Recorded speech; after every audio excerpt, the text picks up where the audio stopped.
وَإِذَا خَلَوْا إِلَىٰ شَيَاطِینِهِمْ قَالُوا إِنَّمَا مَعَكُمْ إِنَّمَا نَحْنُ مُسْتَهْزِئُونَ۔ اٹھو میری دنیا کے غریبوں کو جگا دو، کاخ عمرا کے در و دیوار ہلا دو، گرماؤ غلاموں کا لہو سوز یقین سے، کنجش کے پرو مایا کو شاہی سے لڑا دو، کیوں خالق و مخلوق میں حائل رہیں پردے،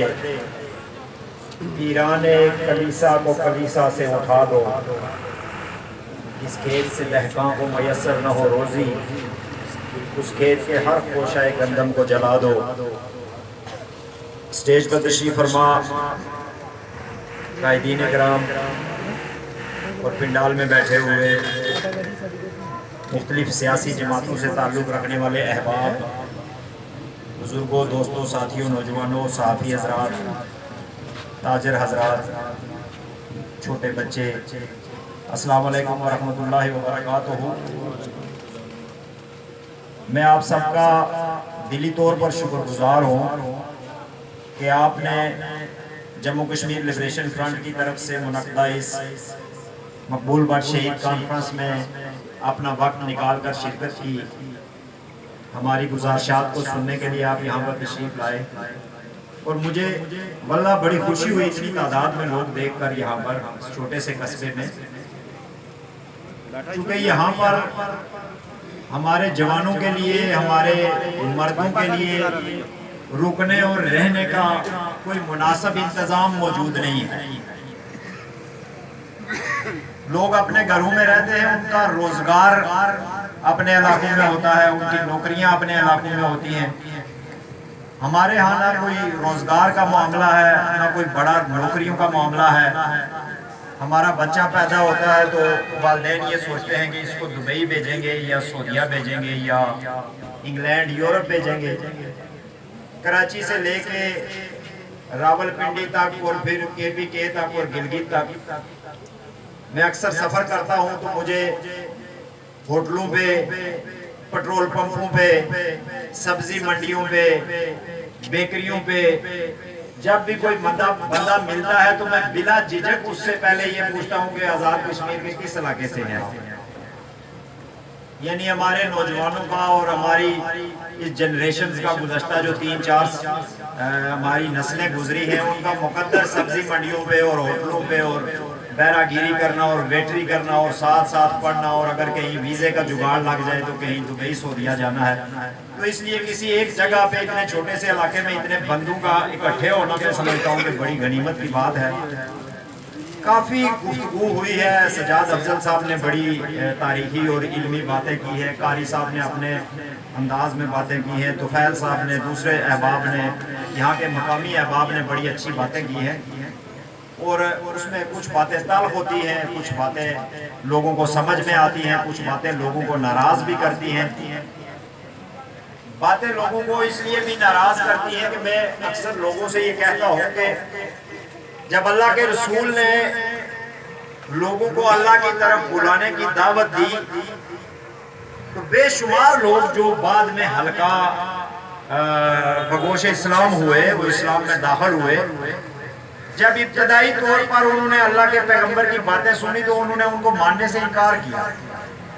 جو وہاں کے لیڈر تھے، ابو سفیان جیسے مجاہد اول اور غازی ملت جو تھے، یہ اور بہت سارے بڑے بڑے لیڈر تھے اس زمانے کے، وہ بڑے رہنما تھے، بڑے لیڈر تھے، اپنے قبیلوں کے سربراہ تھے۔ انہوں نے کہا یہ یتیم بچہ جو ہے یہ کیسی باتیں کر رہا ہے، یہ تو ہمارے روزگار کے پیچھے پڑ گیا ہے، یہ کہتا ہے کہ خانہ کعبہ سے بت ہٹوا دو، بت ہٹوائیں گے تو کھائیں گے کہاں سے؟ ایک بچے کے سوا، ایک مرد اور ایک عورت کے سوا کسی نے ان باتوں کو تسلیم نہیں کیا، حالانکہ انہوں نے ان سے پوچھا کہ آپ مجھے جانتے ہو، میری 40 سال کی عمر آپ لوگوں کے درمیان گزری ہے، مجھے کیسا پایا آپ نے؟ انہوں نے کہا آپ بہت ایماندار ہیں، آپ بڑے سچے ہیں، آپ معاملے میں بہت اچھے ہیں، آپ جھوٹ نہیں بولتے ہیں، آپ کوئی بھی کسی سے زیادتی نہیں کرتے ہیں۔ تو انہوں نے کہا کہ پھر جو میں بات کروں گا، اگر گواہی دیتے ہو کہ میں سچا ہوں تو وہ بات سچی ہوگی، لیکن اس کے باوجود وہ بات تسلیم نہیں کی گئی۔ اور پھر ہمارا ایمان ہے، ہمارا عقیدہ ہے کہ اللہ کے رسول کی خاطر یہ کائنات بنائی گئی، اور اللہ نے پیغمبر کو کہا کہ اگر آپ حکم دیں تو ہم ان پہاڑوں کو اس طرح جو ہے وہ آپس میں ملا دیں کہ یہ سارے تمہارے دشمن تم پر پتھر پھینکنے والے، تم پر بچوں کے ذریعے پتھر پھینکوانے والے جو ہے یہ ان پہاڑوں میں پس کر رہ جائے۔ یعنی یہ ہمارا عقیدہ اور ایمان ہے کہ پیغمبر اگر انگلی کھڑی کر دیتا تو چاند 2 ٹکڑے ہو جائے، یہ عقیدہ ہے نا ہمارا۔ لیکن پیغمبر کو مکے کے لوگوں کو سمجھانے کے لیے 13 سال لگ گئے۔ 40 سال کی عمر میں شروع کیا، 53 سال کی عمر میں آ کر فیصلہ کیا کہ یہ سمجھنے والے نہیں ہیں، کوئی اور راستہ اختیار کرنا پڑے گا، اور وہاں سے ہجرت کر کے مدینے چلے گئے۔ پھر 10 سال وہاں پہ اور زندگی کے گزارے، تبلیغ کی، لیکن اس کے ساتھ پھر جدوجہد کا علم اٹھایا۔ پیغمبر نے جدوجہد کا علم اٹھایا، اور بہت سارے لوگ پوچھتے ہیں آپ کے پاس کشمیر کی آزادی کا کیا وہ ہے، ترکیب کیا ہے آپ کے پاس خلیہ کیا ہے، کیسے کشمیر آزاد ہوگا، کوئی چارٹر، کوئی ایجنڈا کیا ہے؟ اللہ نے قرآن مجید میں وہ ایجنڈا بتایا، ہر بچہ پڑھتا ہے، ہم میں سے سارے پڑھتے ہیں، علامہ اقبال کا شعر بھی ہے اس کا ترجمہ کر کے، ان اللہ لا یغیر ما بقوم حتی یغیر ما بانفسہم۔ اللہ اس قوم کی حالت کبھی نہیں بدلتا ہے جو اپنی حالت خود نہ بدلے۔ اللہ نے پیغمبروں کو بھی یہ اجازت نہیں دی کہ وہ صرف دعا مانگیں اور ان کا مذہب جو ہے وہ پھیل جائے اور وہ فاتح بن جائے۔ ان کو بھی جنگیں لڑنی پڑی، ان کو بھی تکلیفیں برداشت کرنی پڑی، ان کو فاقے برداشت کرنے پڑے۔ پیغمبر اسلام کو 3 سال کا جو ہے وہ وطن سے نکالا گیا، وہ وہاں پہ ایک گاڑی میں 3 سال تک پتے اور اس طرح کی چیزیں کھا کر زندگی گزارتے رہے شیخ ابی طالب میں، اور 3 سال مکہ کے لوگوں نے ان کو اپنے گھروں سے نکال دیا۔ تو آزادی کا کلیہ جو ہے، آزادی کا فارمولہ یہ ہے کہ ہمیں آزادی کے لیے جدوجہد کرنی ہے۔ کوئی پلیٹ میں ڈال کر نہیں دے گا،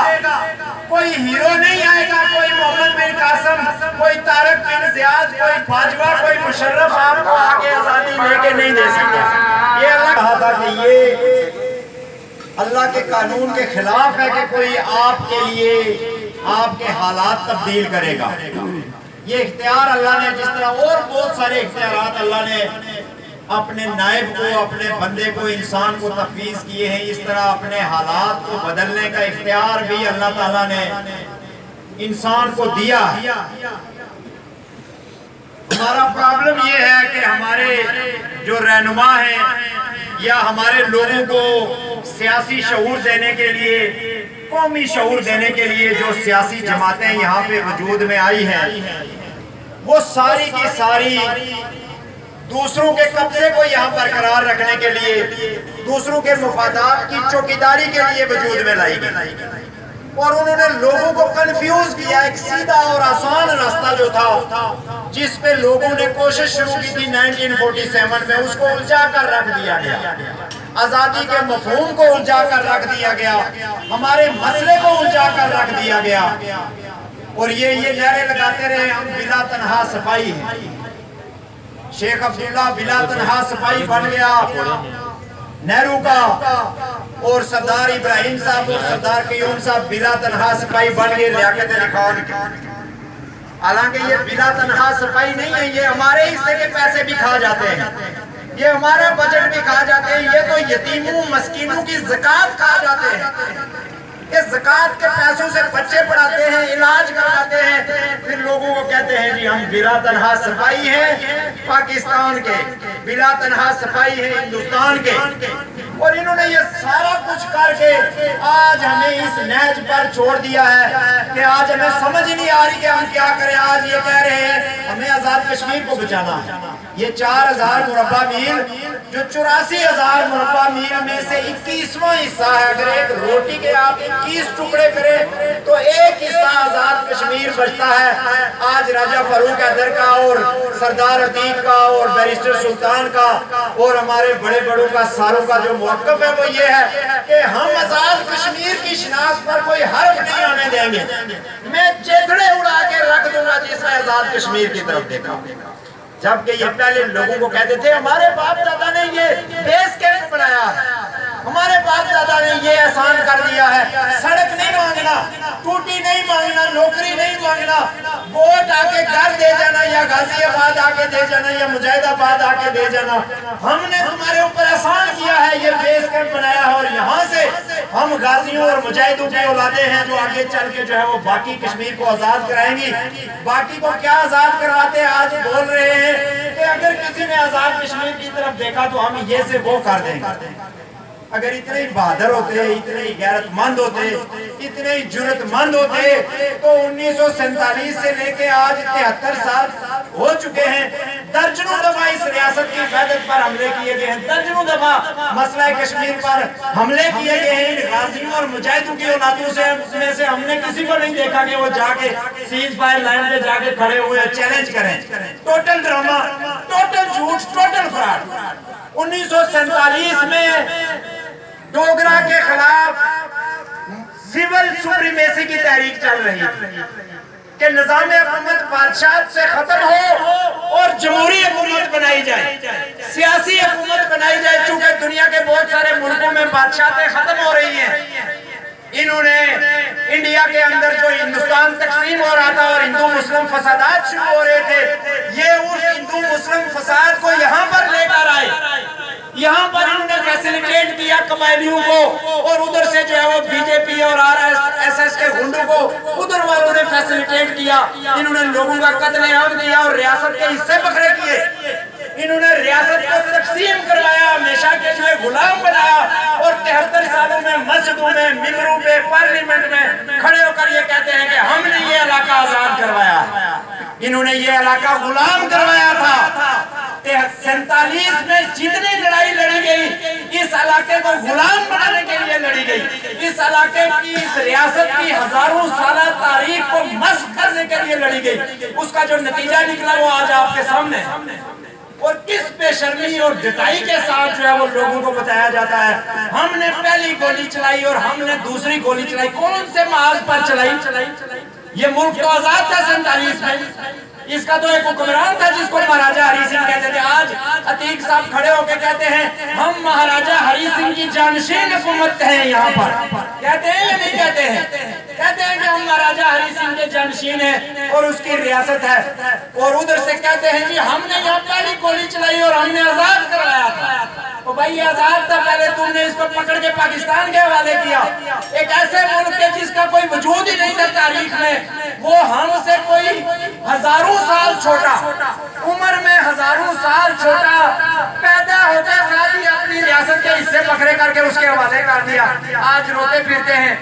آج کہتے ہیں ایک روتا ہے اسمبلی میں بیٹھ کے، راجہ فاروق ادھر ہماری کوئی بات نہیں سنتا ہے، چودھری مجید ادھر روتا ہے ہماری کوئی بات، 2-2 ٹکے کے لوگ آتے ہیں، کوئی اسمبلی کا ممبر آ جائے اس کے سامنے بیٹھ کے رونا شروع ہو جاتے ہیں۔ وہ فردوس عاشق اعوان، وہ فیاض چوہان، یاد ہے نا آپ کو ان کے بیان جو انہوں نے کہا کہ تمہاری اوقات یہ ہے کہ ایک حوالدار تمہیں کان سے پکڑ کے نکال سکتا ہے، اور کئی دفعہ انہوں نے نکالے ہیں،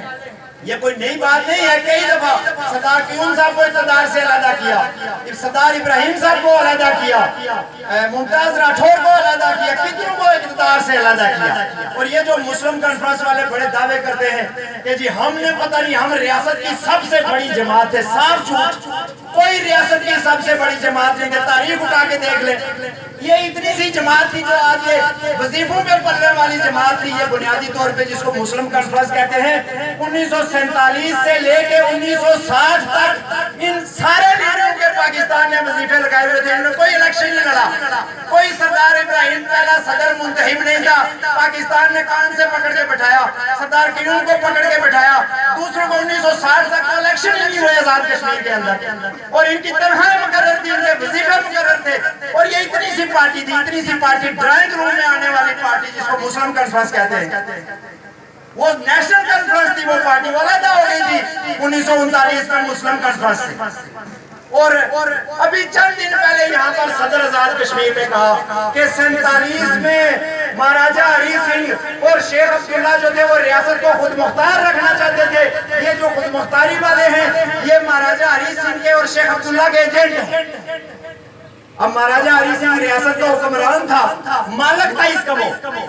وہ اور شیخ عبداللہ سب سے بڑی پارٹی کا سربراہ تھا، جو پہلا وزیر اعظم بنا، جس کو ہری سنگھ نے خود پکڑ کر جب اس نے اپنا اقتدار چھوڑا تو اپنے بیٹے کو صدر بنایا اور اس کو وزیر اعظم بنایا۔ اگر وہ دونوں خود مختاری کے حامی تھے تو اور کون بڑا لیڈر تھا کشمیر میں؟ شیخ عبداللہ سے بڑا لیڈر کوئی نہیں پیدا ہوا۔ ابراہیم خان کی عمر اس وقت 28 یا 29 سال تھی، اس حال میں بچے بیٹھے ہوئے ابراہیم خان سے بڑی عمر کے، ان کے ہاتھ میں آپ کشمیر کا فیصلہ دے دو۔ شیخ عبداللہ لیڈر تھا، سیاسی لیڈر، وہ خود مختار کشمیر کا حامی تھا، اور جو مالک تھا ریاست کا وہ خود مختار کشمیر کے حامی تھے۔ تو یہ کس نے یہ گند کھیلا؟ یہ جو 19 جولائی 1947 کو کہتے ہیں کہ جی ہم نے قرارداد الحاق پاکستان منظور کی تھی، ایک کمرے میں 4 بندوں نے بیٹھ کے، نہ کوئی پارٹی کا صدر، نہ کوئی سربراہ، نہ کوئی لیڈر، 3-4 مجلس عملہ کے ممبر بیٹھ کے جناب ایک قرارداد منظور کر کے پوری قوم کا سودا لگانے کے چکر میں 4000 مربع میل کی کھڑپیچی لے کر بیٹھ گئے، اور یہ دنیا کا پسماندہ ترین خطہ 73 سالوں سے ہمارے حوالے کیا، اور کہتے ہیں جی ہم نے بڑے تیر مارے ہیں، بڑے جیسے چاند پہ انہوں نے جو ہے وہ مشن روانہ کر دیے ہیں۔ بچے کے پیشاب سے بجلی پیدا کرنے کے نظریے دینے والے لیڈر جو ہیں وہ قوم کو کیا جو ہے وہ آزادی دلوا سکتے ہیں۔ اس لیے میرے بھائیوں اور دوستوں، یہ قبیلوں کی بات نہیں ہے، یہ 21ویں صدی ہے، ہر آدمی کا ایک ووٹ ہے، یہ جمہوریت ہے کہ ہر آدمی کی ایک رائے اور ووٹ ہے، چاہے وہ پڑھا لکھا ہے، چاہے وہ ان پڑھ ہے، چاہے وہ اس برادری کا ہے، چاہے وہ اس برادری کا ہے، چاہے وہ اس مذہب کا ہے، چاہے اس مذہب کا ہے۔ اس لیے یہ قبیلوں کے ٹبر جو ہیں بھیڑوں کے بکریوں کی طرح ہانک کے جو ہے وہ ہمیں یہ لے کے جاتے ہیں، یہ میرے ہیں، یہ میرے ہیں، ان کا مالک میں ہوں، ان کی قیمت اتنی ہے، ان کی قیمت اتنی ہے۔ یہ کب تک ہم لوگ جو ہے وہ برداشت کرتے رہے؟ کیا ایک پڑھے لکھے، ایک باضمیر انسان کو اور ایک مسلمان کو اس طرح کا ہونا چاہیے کہ جب جی چاہے اس کا سودا لگا لیا جائے، اس کے قبیلے کے نام پر، اس کے ٹبر کے نام پر جو ہے وہ سودا؟ یہی کچھ ہو رہا ہے۔ یہی آپ عدالت میں چلے جائیں، آپ کو اگر اپنی برادری کا کوئی کلرک بھی ملے گا وہ آپ کا کام کروائے گا، اگر تھانے میں چلے جائیں وہاں برادریزم، اگر کلاس میں چلے جائیں وہاں برادریزم، اگر ووٹ ڈالنے چلے جائیں وہاں برادریزم۔ تو یہ جو لعنتیں جن سے اللہ تعالیٰ نے ہمیں چھٹکارا دیا 1400 سال پہلے، اور کہا کہ تم میں سے کوئی بھی جو ہے وہ اس کو قبیلے کی بنیاد پر یا دولت کی بنیاد پر اپنے آپ کو قابل فخر نہیں کہہ سکتا ہے، وہ کردار ہے جس کی بنیاد پر جو ہے وہ تمہارا وہ ہوگا۔ یہ ہمارے پاس میں نے آیت تلاوت کی قرآن مجید کی، 1400 سال پہلے پیغمبر کہہ رہے ہیں وَإِذَا لَقُوا الَّذِينَ آمَنُوا قَالُوا آمَنَّا، جب یہ تمہارے پاس آتے ہیں تو کہتے ہیں ہم تو آپ کے ہیں، ہم تو آپ کے ساتھ ہیں، یہ عباسی صاحب، ہم تو آپ بھی عباسی، ہم بھی عباسی، آپ بھی راجے، ہم بھی راجے، ہم تو ایک باپ دادے کی اولاد ہیں، ہم آپ کے ہیں۔ وَإِذَا خَلَوْا إِلَىٰ شَيَاطِينِهِمْ، اور جب اپنے مالکوں کے پاس جاتے ہیں، بڑے شیطانوں کے پاس، تو کہتے ہیں قَالُوا إِنَّ مَعَكُمْ إِنَّمَا نَحْنُ يَسْتَهْزِئُونَ، ہم تو آپ کے ساتھ ہیں، ان کو تو ہم ایسے ہی بیوقوف بنا رہے تھے، ان کا تو ہم ٹھٹھا لگا رہے تھے۔ پیغمبر کے زمانے میں پیغمبر کے پاس بھی ایسے لوگ تھے جو آگے پیغمبر کو کہتے تھے سر ہم آپ کے ساتھ ہیں، آپ چلیں آگے، ہم آپ کے پیچھے ہیں، جی ہم تو آپ کی پشت پر کھڑے ہیں۔ اور جب پیغمبر اٹھ کے جاتے تھے یا وہ اٹھ کے جاتے تھے تو کہتے تھے آج ہم نے محمد کا مذاق اڑایا۔ تو یہ ہمارا مذاق اڑاتے ہیں، جب یہ اس دریا سے پار جاتے ہیں تو ان کی زبان اور ہوتی ہے، ان کے اکڑے ہوئے سر جھک جاتے ہیں، ان کے بازو تعظیم میں ایسے بند جاتے ہیں۔ یہ پولیس والے کو بھی دیکھ کے اونچی آواز میں بات نہیں کرتے، جو یہاں پولیس والا اگر اپنا ہی کوئی کھڑا ہونا تو اس کو گالی دے کے گزریں گے، لیکن یہاں سے ذرا پار جا کے دکھائے، یہ وہ مخلوق ہے جنہوں نے، اگر آپ نے جو ہے وہ کسی بھی چیز کا جائزہ لینا ہے تو نتائج کی بنیاد پہ جائزہ لیتے ہیں۔ ایک آدمی فیصلہ کرتا ہے میں اس چھت سے چھلانگ لگاؤں گا، جب نیچے گرتا ہے اس کی ہڈی پسلی ایک ہو جاتی ہے تو وہ سمجھ جاتا ہے کہ یہ میرا فیصلہ غلط۔ 73 سال میں ہماری ہڈی پسلی ایک ہو چکی ہے، گاڑیوں سے گر گر کے، اسپتالوں میں مر مر کے، نوکریوں کے لیے رگڑ رگڑ کے، تھانے کچہری کے چکر لگا لگا کے، پتہ ہی نہیں چلتا میری زمین کون سی ہے، ایک دن جو تو دوسرا نمبر ہوتا ہے، اگلے دن جو تو دوسرا نمبر ہوتا ہے۔ یہ 75 سال سے ہڈیاں پسلیاں ایک ہونے کے باوجود بھی ابھی تک ہم یہ نتیجہ نہیں اخذ کر سکے کہ ہمارا ان چوروں کو اپنے اوپر بٹھانے کا فیصلہ غلط ہے۔ یہ ہماری روزمرہ کی پسماندگی کا سبب بھی ہے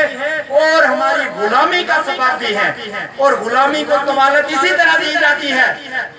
یہاں برے صغیر میں 1.5-2 ارب انسان تھے جب انگریز یہاں پہ آئے. 20,000 انگریز آگے سفید چمڑی والے, اور 2 ارب انسانوں کو انہوں نے دبا کے رکھا. 150 سال تک ان کو غلام بنائے رکھا. کیسے غلام بنائے رکھا؟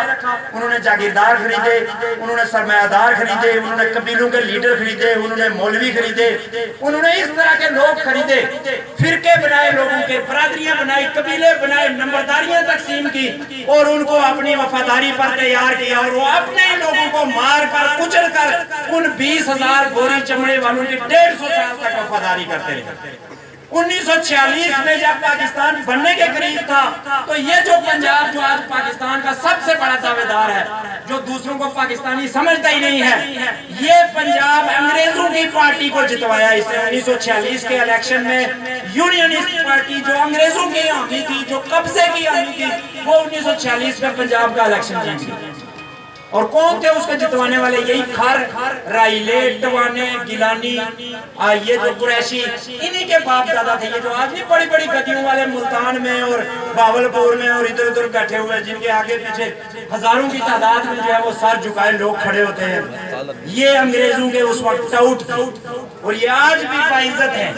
آج بھی پارلیمنٹ کے اندر یہی بیٹھے ہوئے ہیں, آج بھی اسمبلیوں کے اندر یہی بیٹھے ہوئے ہیں, اور یہی حال یہاں پہ بھی ہے. ہمیں تقسیم کر کے, ہمیں برادریوں میں بانٹ کے, ہمیں فرقوں میں بانٹ کے, نالائق, 2 نمبر, لالچی, پیٹ پرست, عقل سے آری جتنے لوگ ہیں وہ ہمارے لیڈر بنا دیے گئے. جو بالکل کسی نے درست کہا, وہ پیٹ سے آگے سوچتے ہی نہیں ہے, اپنی دہلیز سے آگے سوچتے نہیں ہے. ہم سارے دنیا کے مختلف ملکوں سے گھوم کے آئے, سب سے تھکے ہوئے ملک یہی ہے جو عرب کنٹریز ہیں. وہاں بھی آپ جا کے دیکھیں, آپ کو کوئی حکومت نظر آئے گی, کوئی آپ کو انتظام نظر آئے گا, کوئی بلدیہ نظر آئے گی, کوئی ادارہ نظر آئے گا. آپ مجھے بتائیں, اس پورے شہر میں دعوے سے کہہ سکتا ہوں صفائی والا کوئی بندہ نہیں ہو. یہاں یہ سڑک کی حالت دیکھیں, پانی نکالنے کی پوزیشن میں ہم نہیں. ہماری بچی کو کوئی تکلیف ہو جائے, وہ زچگی کا معاملہ ہو جائے, یہاں سے پنڈی لے کے جانا پڑتا ہے. انگلی ٹوٹ جائے تو بریگیڈیئر فلانے کے پاس جو, جی بریگیڈیئر میجر جنرل فلانے کے پاس, جو پتے بھی لکھ کے رکھے ہوئے ہیں یہاں پر دکانداروں نے, فلانے جنرل صاحب کے پاس جائیں, فلانے بریگیڈیئر کے پاس جائیں. پنڈی میں نہ اسپتال ہے, نہ کام کا سکول ہے, نہ کوئی کام کی سڑک ہے. تو کیا مطلب, یہ کس لیے ہم یہ پال رہے ہیں ان سارے لوگوں کو, تاکہ یہ جو ہے وہ جو بچا کچا ہے اس کا بھی سودا لگائے. آج وہ دیکھیں نا, وہ جو 28-29 وہاں پہ بیٹھے ہوئے ہیں گلگت بلتستان کے اندر, انہوں نے دعوت دی ہے پاکستان کو, دعوت دی. تاریخ میں پڑھتے کہ کشمیریوں کا ایک وفد گیا افغانوں کے دربار میں, اور جا کر کہا جو پہلے حکمران ہے بڑا ظالم ہے, آپ ہماری اس سے جان چھڑا. پھر ایک سکھوں کے دربار میں گیا, جی یہ پہلے جو بیٹھے ہوئے بڑے ظالم ہیں, ان سے جان چھڑائیں. پھر مغلوں کے دربار میں گیا. یعنی یہ کشمیریوں کی بدقسمتی سے یہ تاریخ رہی ہے کہ یہ جا کے آقا پکڑ کے لے کے آتے تھے. چراغ بیگ کو پکڑ کے لے کے آئے, جنازہ گزر رہا تھا, اس نے اپنی سواری کو رکوایا, جنازے کا ناک کاٹ دیا, اور کہا زندوں کو تو پتا چل جائے گا, ذرا مردوں کو بھی پتا چلے کہ کون حکمران آیا ہے یہاں پر کشمیر کے اندر. یہ اس دن انہوں نے دعوت دی, باقاعدہ اسمبلی میں بیٹھ کے قرارداد منظور کی, مملکت خداداد پاکستان یہاں پہ آئے, ہمیں عبوری صوبہ بنائے, عبوری صوبہ بنائے, اور ہمارے جو ہے وہ اس سے مسائل حل ہو جائے. وہ جو جن کے 4 صوبے رو رہے ہیں, جو آج تک اپنے لوگوں کو روٹی نہیں دے سکے, جو لوگوں کو ووٹ کا حق نہیں دے سکے, جن کے سینٹ کے ممبران جو ہے وہ غلط ٹھپے مارتے ہیں, اور جن کے اپنے ووٹ ریجیکٹ ہو جاتے ہیں, جو لوگوں سے ووٹ لے کر آئے ہیں, جن کا قرضہ جو ہے وہ اتنا ہے کہ ایک بچہ پیدا ہوتا ہے تو وہ پتہ نہیں $2 لاکھ جو ہے وہ لے کر قرضہ پیدا ہوتا ہے, جنہوں نے حال یہ کر دیا ہے کہ بجلی 18-20 روپے کی ایک یونٹ مل رہی ہے, حالانکہ دنیا کی سب سے سستی بجلی اس ملک میں پیدا ہوتی ہے. ہمارا تو معاملہ ہی دوسرا ہے نا, 300 میگا واٹ چاہیے, 5000 میگا واٹ دے رہے ہیں, اور 16 روپے 18 روپے یونٹ لے رہے ہیں واپس. اپنی بجلی, اپنا پانی, اپنے دریا دے کے تو قیمتاً واپس خرید رہے ہیں, اور پھر بھی احسان ہوتا ہے, پھر بھی احسان ہوتا ہے. ہمارا کھاتے ہیں, کوئی ایک بندہ اس پنڈال میں جو یہ 400-500 بندے ہیں آگے پیچھے بھی بیٹھے ہوئے ہیں, کوئی ایک بتا دے اس کے پاس کوئی ایسا راشن کارڈ ہو کہ اس کو فری ملتا ہو کچھ. سبزی ملتی ہو, چینی ملتی ہو, آٹا ملتا ہو, گھی ملتا ہو, یا تعلیم فری ملتی ہو, ایک بندہ کھڑا ہو کے دکھا دے پاکستان نے مجھے ایک کارڈ جاری کیا ہوا ہے, میں پاکستان کا کھاتا ہوں, میں اپنا کھاتا ہوں, اپنے پیسوں سے خریدتا ہوں, دنیا میں جہاں بھی جاؤں اپنی محنت کی کمائی سے کھاتا ہوں, میرا مکان میرے بچے کی کمائی سے بنا ہوا, میرے بچے جو ہیں وہ میری کمائی سے, میرے بچوں کی کمائی سے پڑھتے ہیں, میں کتنے کٹھن جو ہے وہ مصیبتیں برداشت کرتا ہوں, راتوں کو جاگتا ہوں, سوتا ہوں, پریشان ہوتا ہوں, بوڑھا ہو جاتا ہوں, ٹینشنیں جاننی چھوڑتی ہیں اپنے بچوں کو پڑھانے کے لیے, ان کا روزگار دلانے کے لیے, اور ایک الو کا پٹھا آگے مجھے بولے کہ ہم پاکستان کا کھاتے ہیں, اور پھر مجھے بولے تم پاکستان کے دشمن ہو, تمہیں یہ برداشت نہیں ہوتا. یہ کیا مذاق ہے, کیا جھوٹ اور فراڈ ہے جو اس کو ہم کو سکھایا جاتا ہے. میں وہاں کا کھاتا ہوں, پاکستان ساری کی ساری چیزیں چین سے منگواتا ہے, انڈیا سے منگواتا ہے ٹماٹر, یہ آپ کو کووڈ کی ویکسین جو اگلے دنوں میں لگنے والی ہے یہ انڈیا سے آئی ہے, سوئی سے لے کے دھاگے تک اور جہاز تک جو ہے وہ ساری چیزیں باہر سے آتی ہیں. کیوں نہیں کوئی پاکستانی اٹھ کے کہتا ہم چائنا کا کھاتے ہیں, ہم امریکہ کا کھاتے ہیں, ہم فلان کا کھاتے ہیں. ہم ہی رہ گئے ہیں کہ ہمیں جو ہے وہ لسے نہیں بیوی دے جڑے ہڑے نہیں رن, یعنی کہ بس بول دیا جی ہم آپ ان کا کھاتے ہیں, یہ فلانی فوج آپ کا دفاع کر رہی ہے, دفاع نہیں کر رہی, قبضہ کیا ہوا ہے. کون سے کس کا قاعدے قانون کی روح سے دفاع کر رہی ہے؟ دفاع اپنا لوگ خود کرتے ہیں کہ میرے گھر پہ 4 بندوق بردار آ کے کھڑے ہو جائیں اور بولے جی کہ ہم آپ کا دفاع کرنے کے لیے آئے ہیں. میں دیکھتا ہوں کون غیرت مند ہے جو ان کو اپنے گھر کے سین میں برداشت کرے گا اور بولے گا یہ میرا دفاع کرنے کے لیے آئے ہیں.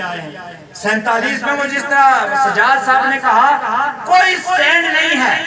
اقوام متحدہ میں قراردادیں ہیں جن کا 73 سالہ موقف ہے کہ اقوام متحدہ کی قراردادوں کے مطابق مسئلہ کشمیر کو حل کیا جائے. یہ پاکستان کا اصولی موقف ہے. ہر خبر نامے میں ہر بھوپو یہی بولتا ہے, ہر سپیکر یہی چیختا ہے, ہم کشمیریوں کے ساتھ ہیں, ان کو حق خودارادیت ملنا چاہیے. اقوام متحدہ اپنا کردار ادا کرے اور قراردادوں پر عمل کرے. کوئی قرارداد کو اٹھا کے پڑھنے کی زحمت نہیں کرے گا کہ اس قرارداد میں لکھا ہوا کیا ہے. اس میں لکھا ہوا ہے 13 اگست 1948 کی قرارداد کے پہلے صفحے کی پہلی لائن میں لکھا ہوا ہے کہ پاکستان کشمیر پر حملہ آور ہے,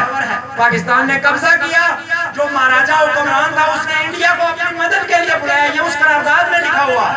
اور ان کے سائن ہیں اس کے اوپر, انہوں نے معاہدے کیے ہوئے ہیں اس کے اوپر. کرائے نہ قرارداد میں عمل جس میں لکھا ہوا ہے پاکستان اپنے سارے فوجی نکالے گا, سب سویلین نکالے گا, تمام پاکستانی ریاست جموں کشمیر سے پہلے نکالے گا. یہ اسی قرارداد کی بات ہے جس کا یہ ڈنڈورا پیٹتے ہیں ٹی وی پہ. ہم یہ کہیں کہ بھائی دونوں مشترکہ طور پہ نکلے تو ان کے پیٹ میں درد پڑنا شروع ہو جاتا ہے. یہ پاکستان کے خلاف. اب یہ چاہتا ہے کہ پہلے فوج نکالے یا ہمارا موقف کہ انڈیا اور پاکستان دونوں بیک وقت جو فوج یہاں پہ لڑنی نہیں چاہیے. یہ لکھ کے دے آئے ہوئے ہیں کہ مطلب انڈیا بڑا حصہ نکالے گا اور باقی فوج انڈیا کی وہاں پہ رہے گی, اور اس بنیاد پر 2 دفعہ ناظم شماری یہاں آ چکا ہے. تو یہ جو پاکستان کے حکمران اور ان کی اسمبلیاں جرنیل جو ہیں وہ اپنے لوگوں کو بھی بیوقوف آپ کہہ چکے ہو. ابھی آپ نے کہا ہے, اسی سال میں کہا ہے کہ ہم انڈیا کے ساتھ جنگ نہیں لڑ سکتے ہیں, ہم نے نہیں لڑنی ہے لڑائی, ہم نے جو ہے وہ یہ والا جو ہمارے حصے میں آ رہے کافی. یہ کہا ماسٹر کہے کہ میں سوچتا جی تو آپ کا کیا رویہ ہوگا اس کے بارے میں. آپ بولیں گے نہیں اس کی تنہا بند کرو, اس کو پڑھائی کے لیے ماسٹر بھرتی کیا ہوا, یہ مقرر ہے. اگر کوئی ڈاکٹر بولے میں آج کے بعد علاج کرتا ہوں اور فوج بولے ہمیں جنگ نہیں لڑنی ہے, تو پھر ہم کہیں تمہیں رکھا ہوا کس لیے ہے. یہ فوج کی اتنی بڑی فیصد پتہ نہیں کیا وہ جھنڈے جنہوں نے وائٹ ہاؤس میں لہرانا تھا. یہ سوال پوچھنے کا حق ہے ہمارے بجٹ سے تمہاری تنخواہیں جاتے ہیں. ہمارے آرزوؤں ارمانوں پہ تم پلتے ہو, تمہاری بستیاں دیکھ کے, تمہارے اسپتال دیکھ کے, تمہارے سکول دیکھ, ہر بندہ رش کرتا ہے.